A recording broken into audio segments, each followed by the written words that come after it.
આપણી ઘરેથી મહેમાન જાય ને પાછો આવે તો આપણને કેવું લાગે? આપણે તરત મૂંઝાઈ જઈએ, આને ટાઈમે જ બસ ન મળી.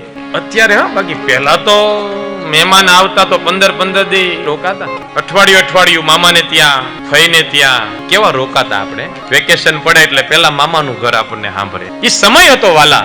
અત્યારે આપણી કોઈ પાસે સમય ખરો? હવે તો ઘરના છોકરા મહેમાન થઈ ગયા. લ્યો, બહાર ભણતા હોય, શનિ રવિ આવે ને પાછો જતો રહે. અને પેલા તો મહેમાનને લેવા જતા, મૂકવા જતા.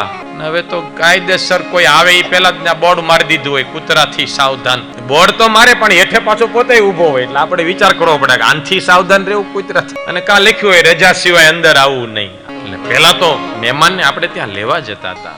હવે તો દૂરથી જ હાય જાય તો બાય, લ્યો દૂરથી જ કહી દે હાવ ખાલી છું, તો ઓલો કે હું ખાલી છું. પેલા આવો ભાવ હતો. મહેમાન આવે તો આજુબાજુ કેવા જતા, ભાઈ અમારે ત્યાં મહેમાન આવેલા છે, થોડી વાર વાત કરવા માટે આવજો. પહાના અને ગોઠી લાવ લઈ જો. હવે તો બધું ગયું. એને રોકાય અઠવાડિયું 15 દી, પાછા મૂકવા જતા, ટિકિટ ભાડું આપતા, કારણ કે બધું પૂરું થઈ ગયું અઠવાડિયામાં. લાવ્યા હોય એ બધું પૂરું કરી નાખ્યું.